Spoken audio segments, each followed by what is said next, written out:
திருமதி சாந்தி நாச்சியப்பன் அவர்களை பற்றி ஒரு சின்ன அறிமுக உரை.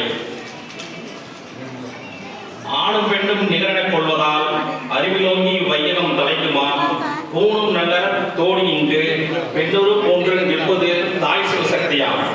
நானும் அச்சமும் நாட்கட்கு வேண்டுமாம், ஞான நல்லறம் வீர சுதந்திரம் பேரு நற்கடி பெண்ணின் குணங்களாம் என்ற பாரதியாரின் பாடலுக்கு வரையிலுக்கு இருப்ப திருமதி சாந்தி நாச்சியப்பன் அவர்கள் காரைக்குடியில் விஜயபேன் B.R. மெய்யப்பன் அவர்களின் மகளாவார்.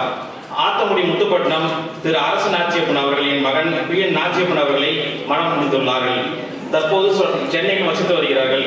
மத்திய அரசு தென்மண்டல விஜிலன்ஸ் இயக்குநரகம் கண்காணிப்பாளராக தற்போது பதவியில் உள்ளார். ஆன்டி கரப்ஷன் விங்கில் 2014 முதல் 2020 ஆண்டு வரை பணிபுரிந்துள்ளார்கள். தற்போது superintendent of the directorate of vigilance south zonal யூனிட்டில் பணிபுரிகிறார். 2023 ஆண்டு சிறந்த சேவைக்கான விஜிலன்ஸ் பணியில் மாண்புமிகு குடியரசுத் தலைவர்களிடம் சிறந்த சேவைக்கான வேலைக்கான விருதை வாங்கியுள்ளார்கள். அது மட்டுமல்லாமல் நமது மத்திய நிதியமைச்சர் மாண்புமிகு நிர்மலா சீதாராமன் அவர்களிடம் 2023 ஆண்டுக்கான சிறந்த சேவைக்கான வேலைக்கான விருதுகளை வாங்கியுள்ளார்கள். இந்த பணியில் அவர்கள் 31 ஆண்டு காலமாக இதில் தலை சிறந்து வழங்கி வருகிறார் என்பது குறிப்பிடத்தக்கது. அவர்கள் படிக்கும் போதே கல்லூரி படிப்பில் கோல்டு மெடலிஸ்டாக வந்துள்ளார்கள். சாந்தி நாச்சியப்பன் அவர்களின் கணவர் நாச்சியப்பன் அவர்கள் regional head of HR south TVS-இல் வேலை செய்து வருகிறார். இவர்களுக்கு ஒரு மகன் உள்ளார். அவர் கலைத்துறையில் சச்சின் நாச்சியப்பன் என்று கலைத்துறையில் சிறந்து விளங்குவதாக உள்ளார். ஆக்டிங், ரீடிங், ரைட்டிங், டைரக்டிங் போன்றவற்றையெல்லாம் செய்து வருகிறார் அவரது மகன். நன்றி. தலைமை உரை திருமதி சாந்தி நாச்சியப்பன் அவர்கள். கருதா பிழையும் கசிந்துருகி நில்லா பிழையும் நினையா பிழையும் நின் அஞ்செழுத்தை சொல்லா பிழையும் துதியா பிழையும் தொழா பிழையும் எல்லா பிழையும் பொறுத்தருவாய் கட்சி ஏகமண்ணே. ஓம் நமச்சிவாய, ஓம் நமச்சிவாய, ஓம் நமச்சிவாய.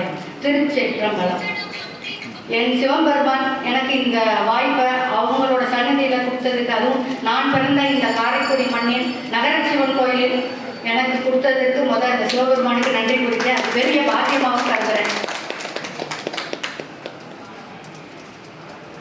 நகர்த்தார் இளைஞர் நற்பணி மன்ற தலைவர் K.R. நாராயணன் அண்ணன் அவர்களுக்கும், செயலாளர் ராமநாதன் அண்ணன் அவர்களுக்கும், பொருளாளர் C.T. நாராயணன் அண்ணன் அவர்களுக்கும், இளைஞர் நற்பணி மன்ற அனைத்து உறுப்பினர்களுக்கும், காரைக்குடி நகர சிவன் கோயில் நிர்வாக அரங்காவலர் கண்ணன் செட்டியார் அண்ணன் அவர்களுக்கும் மற்றும் அரங்காவலர்கள் அண்ணாமலை செட்டியார் அண்ணன் மற்றும் திரு நாச்சிப்ப செட்டியார் அண்ணன் அவர்களுக்கும் அன்பே சிவம் என்ற தலைப்பில் சிறப்பு சொற்பொழிவாற்றல வந்துள்ள வீரமங்கலம் கலைவேந்தர் ஐயா லேனா கவிராஜ் அவர்களுக்கும் மற்றும் நான் பிறந்த இந்த காரைக்குடி நகர சிவன் கோயிலில் கூடியிருக்கும் நகரத்தார் பெருமக்கள் அனைவருக்கும் மற்றும் காரைக்குடி நகர பெருமக்கள் அனைவருக்கும் முதற்கண் என் மாலை வணக்கத்தை தெரிவித்துக் கொள்கிறேன். காரைக்குடி நகர சிவன் கோயில் ஆடிப்பூர திருவிழாவின் 2வது மண்டபப்படி அன்று நகரத்தார் இளைஞர் நற்பணி மன்றத்தின் 37ஆம் ஆண்டு இலக்கிய விழாவிற்கு என்னை தலைமை தாங்க அழைத்தமைக்கு இளைஞர் நற்பணி மன்ற தலைவர், செயலாளர், பொருளாளர் மற்றும் அனைத்து உறுப்பினர்களுக்கும் என்னுடன் இளைஞர் நற்பணி மன்ற சார்பில் தொடர்பில் இருந்த தம்பி ஆனந்த் வள்ளியப்பன் அவர்களுக்கும் என் மனமார்ந்த நன்றியை தெரிவித்துக் கொள்கிறேன்.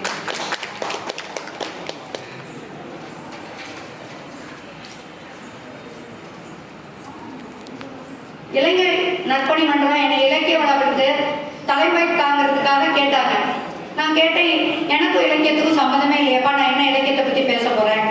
அப்போ சொன்னாங்க, இல்லை இலக்கிய சொற்பொழிவாற்றுறதுக்கு ஐயா கவிராஜ் ஐயா வர்றாங்க, அவங்க இலக்கிய சொற்பொழிவாற்றுவாங்க, நீங்கள் இப்போ உள்ள இளைஞர்களுக்கு மோட்டிவேஷனல் ஸ்பீச் கொடுங்கன்னு சொன்னாங்க. அதை ஒப்புக்கொண்டு நான் இங்கே வந்துள்ளேன்.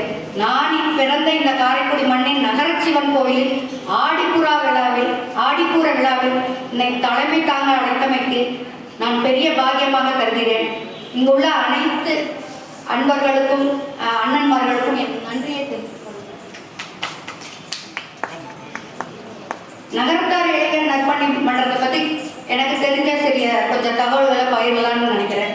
நகரத்தார் இளைஞர் நற்பணி மன்றம் 30/3/1986 23 பேர் கொண்டு ஆரம்பிச்சிருக்காங்க. இப்போ சுமார் 250 பேருக்கு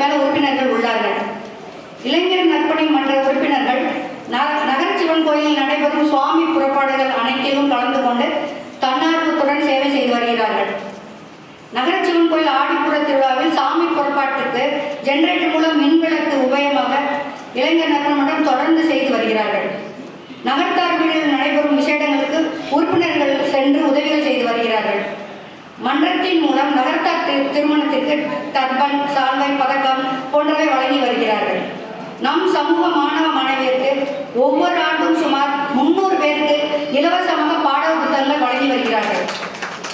அருள்மிகு முத்துமாரியம் கோயிலுக்கு நகரத்தார் பால் குடம், காவடி எடுத்து வருவதற்கு தொடர்ந்து சேவை செய்து வருகிறார்கள். மன்ற உறுப்பினர்களின் கல்வியில் அதிக மதிப்பெண் பெற்ற மாணவ மாணவரை ஊக்குவிக்கும் விதமாக ஒவ்வொரு வருடமும் இந்த இலக்கிய விழாவில் அவர்களுக்கு நன்கொடை வழங்கி வருகிறார்கள்.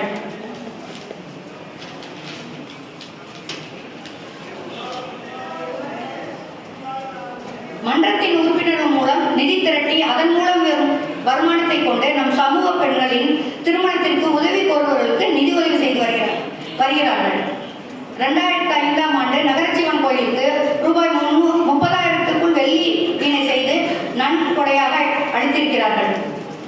நகரச்சிவன் கோயில் ஆண்டுக்கு 4 முறை உழவாரம் பணி செய்து கோவிலின் தூய்மையை பராமரிப்பு செய்து வருகிறார்கள். இவ்வாறு இளைஞர் நற்பணி மன்றத்தை பற்றி கூறிக்கொண்டால் ஒரு நாளே பத்தாது.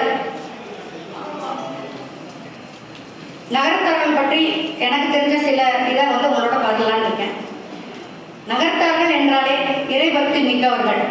அதனால் கடல் கடந்து வாணிபம் செய்ய சென்ற இடமெல்லாம் சைவ சமயத்தையும் எடுத்து சென்றிருக்கிறார்கள். நகரத்தார்கள் ஆழ்ந்த சைவ சிந்தனை உள்ளவர்கள். அதனால் இன்று ஆசிய கண்டம் முழுவதும் நம்மளால் நிறைய சிவன் கோயில், முருகன் கோயில் கட்டப்பட்டு பார்க்க முடிகிறது.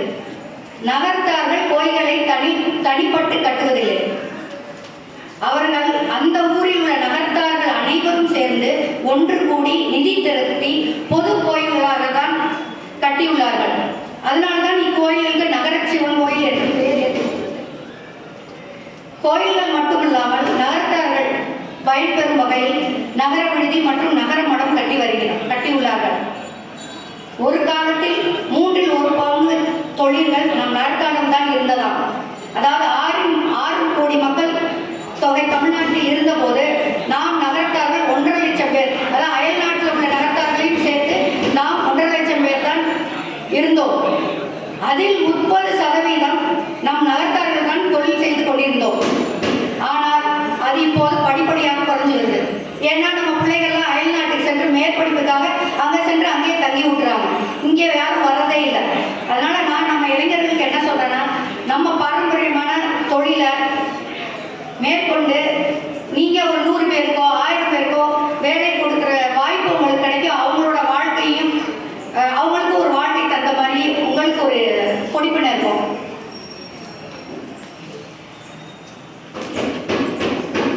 டாக்டர் APJ அப்துல் கலாம் ஐயா இளைஞர்கள் பற்றி சொன்ன ஒரு வாசகத்தை இப்ப இந்த இடத்துல நினைவு கூற விரும்புகிறேன். The great challenge of transforming India into a developed nation can be achieved through the youth because they have got powers of ideas, ambition and ability. அதாவது இப்போ உள்ள இளைஞர்கள் இந்தியாவை வளர்ந்த நாடா அவங்களால மாற்ற முடியும். ஏன்னா அவங்கள்ட்ட தான் ஐடியாஸ் நிறையா இருக்கு, ஆம்பிஷன்ஸ் இருக்கு, எபிலிட்டியும் இருக்கு. இன்றைய உலகம் இளைஞர்கள் கையில் என்று அப்துல் கலாம் ஐயா கூறியது போல் இன்று இந்த இலக்கிய விழாவை இளைஞர் நற்பணி மன்றம் சிறப்பாக திறம்பட நடத்தி கொண்டிருக்கிறார்கள். ஆகையால் இன்றைய இளைஞர்களுக்கு நான் சொல்வது என்னவென்றால், தன்னம்பிக்கையோடு இருங்க, உங்களை செல்ஃப் மோட்டிவேட் பண்ணிக்கங்க, சிறிய சிறிய அச்சீவ்மெண்ட்டை கொண்டாடுங்க, தோல்வியினை கண்டு தோண்டு போகாதீங்க. அதுதான் வெற்றியின் முதல் படி. அதை சமாளித்து வெற்றியை நோக்கி சென்று வெற்றி பெறுங்க. படித்து வேலைக்கு போனாலும் சரி, தொழில் செய்தாலும் சரி, ஒரு கோலை ஃபிக்ஸ் பண்ணிக்கங்க. அந்த கோலை அச்சீவ் பண்ணுறதுக்கு விடாமல் முயற்சி செய்யுங்க. முயற்சியில் தோல்விப்பட்டா உடனே வருத்தப்படாதீங்க. அந்த அதாவது கோலை விட்டுறாதீங்க. கோலை விடாம முயற்சியை அந்த பாதையில் செஞ்சால் வெற்றி பெறலைன்னா இன்னொரு பாதையை கண்டுபிடிச்சு அந்த பாதையில் போய் வெற்றி பெறுங்க. எங்களுடைய காலகட்டங்களில் அவேர்னஸும் கம்மி, வாய்ப்புகளும் கம்மி. நாங்கள் எங்களோட பெற்றோர்களின் ஆதரவோடு அவர்களின் ஆலோசனைப்படி நாங்கள் நடந்தோம், அதன்படி படித்தோம். வேலையில் சேர்ந்தோம்.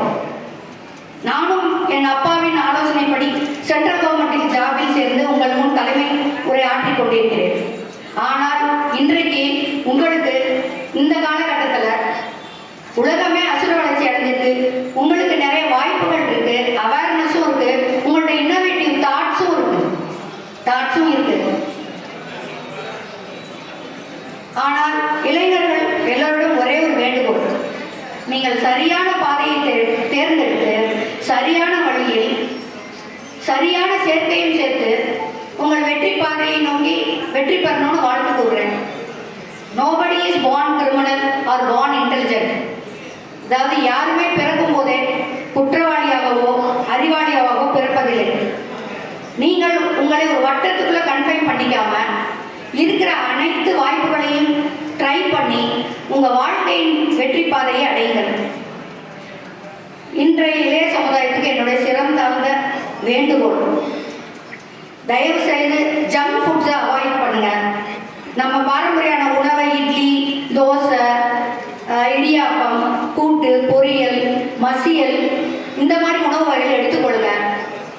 சரியான நேரத்தில் தூங்குங்க. எல்லாரும் தூங்கிட்டு இருக்கும்போது முடிச்சிட்டு இருக்காங்க, எல்லாரும் முடிச்சிட்டு இருக்கும்போது தூங்காதீங்க. இதை நான் எங்கே சென்றாலும் இப்போ உள்ள இளைஞர்களுக்கு இதை சொல்ல விரும்புகிறேன். ஏன்னா இதுதான் பசங்க எல்லாம், அது பொண்ணாக இருந்தாலும் பையனாக இருந்தாலும் இந்த இதெல்லாம் ஃபாலோ பண்ணல. ஜங்க் ஃபுட் சாப்பிட்றாங்க, நேரத்துக்கு தூங்குறதில்ல, உடம்பை கெடுத்துக்கிறாங்க, ஹெல்த்தும் ஸ்பாயில் ஆகுது. சின்ன ஏஜ்லேயே அவங்களுக்கு சுகர்லாம் வந்துடுது. ஆகவே இளைய சமுதாயமே, உங்கள் வாழ்க்கை உங்கள் கையில். நீங்களும் மேம்பட்டு உங்கள் குடும்பத்தையும் மேம்படுத்துங்கள். இங்கே நிறைய பெற்றோர்கள் வந்திருக்கீங்க. நானும் ஒரு பெற்றோர் தான். என் மனதில் பட்டதை நான் கூறுகிறேன். நமது குழந்தைகள் தான் நமது செல்வம். அதனால அந்த குழந்தைகளை நம்ம அரவணைச்சு ஆறுதல் கூறி எப்பொழுதுமே நம்ம கூட வச்சு கூட்டிக் கொண்டு சென்றா அவங்க நம்மளை விட்டு போக மாட்டாங்க, நம்ம கூடயே இருப்பாங்க.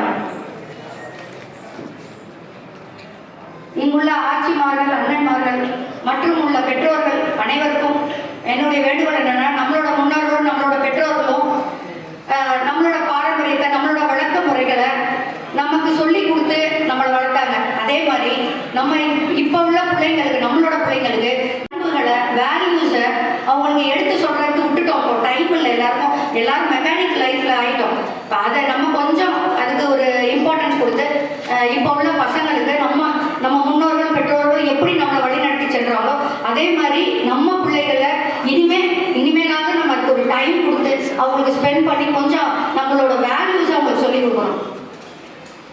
அப்படி சொல்லிக் கொடுத்தா இன்னும் நம்மளோட சமூகம் 100 வருஷம் வாழும் என்பதில் ஐயமில்லை.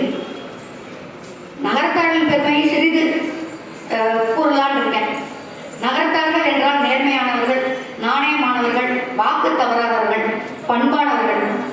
அதனால் நகரத்தார்கள் சென்ற இடமெல்லாம் சிறப்பு. ஏனென்றால் எங்கு சென்றாலும் ஆலயத்தை கட்டுவாங்க, இல்லை அங்கே இருக்கிற ஆலயத்தை புதுப்பிப்பாங்க. நகரத்தார்களுக்கு இறை தொண்டுதான் உயிர் மூச்சு. கவிஞர் கண்ணதாசன் ஐயா நகரத்தாரை பற்றி கூறியிருக்கிறாங்க. நகரத்தார் எனில் நாட்டிலும் நகரிலும் சிகரத்தார் என செந்தமிழ் உரைக்கும். அப்படி அவங்க கூறிய இந்த நகரத்தார் சமூகத்துல நான் பிறந்ததுக்கு ரொம்ப பெருமை அடைகிறேன். இன்றைய காலகட்டத்தில் நம்மளை எல்லாம் இயக்குறது எலக்ட்ரானிக் மீடியா. அது நம்மோட ஒன்றி விட்டது, இணை பிரியாம ஆயிடுச்சு. அது சில நேரத்தில் நமக்கு சந்தோஷத்தையும் கொடுக்குது, கஷ்டத்தையும் கொடுக்குது. ஆகையால் நாம அதுல இருந்து கொஞ்சம் டைவர்ட் ஆகிறதுக்கு இறை வழிபாடுல நம்மளை ஈடுபடுத்திக் கொள்ளலாம். இறை வழிபாடுல நமக்கு மன அமைதி கிடைக்கும், நல்ல வைப்ரேஷன்ஸ் கிடைக்கும், நல்ல ஆரோக்கியமாகவும் நம்ம இருக்கலாம். கொஞ்ச நேரம் நம்மளோட இருக்கிற இந்த மெக்கானிக் லைஃப்ல கொஞ்ச நேரம் இறை வழிபாடுக்கு நம்ம டைம் கொடுக்கலாம்னு நினைக்கிறேன். நம்ம மன அமைதி பெறதுக்காக உணவு வகைகள், விருந்தோம்பல், ஆன்மீகத்தின் தலைநகரம். ஏன்னா நம்ம 9 நகர சிவன் கோயில், நகர கோயிலும் இந்த காரைக்குடியை சுற்றி தான் இருக்கு. காரைக்குடியிலையும் நிறைய கோயில்கள் இருக்கு. 40 வருடங்களுக்கு முன்பு தமிழ்நாட்டில் மிகச்சிறந்த கல்லூரியில அழகப்பா யூனிவர்சிட்டியும் ஒரு கல்லூரியா இருந்தது. அதுலதான் அந்த காலத்துல நிறைய பேர் பல்வேறு மாநில அரசு அலுவலகங்களில் வேலையில் சேர்ந்தாரலாம். இது இந்த காரைக்குடி மண்ணுக்குரிய பெருமை. நான் லாஸ்ட் பட் நாட் லீஸ்ட், நான் என்னுடைய வாழ்க்கையில் ஒரு 3 விஷயங்களை கடைபிடிக்கிறேன். கடமை, கண்ணியம், கட்டுப்பாடு. கடமையை செய், பலனை எதிர்பார்க்காதே. எந்த காரியத்தையும் இஷ்டப்பட்டு செய், கஷ்டப்பட்டு செய்யாதே. இதனுடன் என் உரையை நான் முடித்துக் கொள்கிறேன். எனக்கு இந்த வாய்ப்பு அளித்தமைக்கு மீண்டும் ஒரு முறை காரைக்குடி நகர சிவன் கோயில் அனைவருக்கும், இவ்விழாவை ஏற்பாடு செய்துள்ள காரைக்குடி நகரத்தார் இளைஞர் நற்பணி மன்ற உறுப்பினர்கள் அனைவருக்கும் என் சிறந்தாங்க நன்றியை கூறி அமர்கிறேன். நன்றி, வணக்கம். சிறப்புரை வீரமங்கலம் கலைவேந்தர் லே. கவிராஜ் அவர்களை பற்றி ஒரு அறிமுக உரை.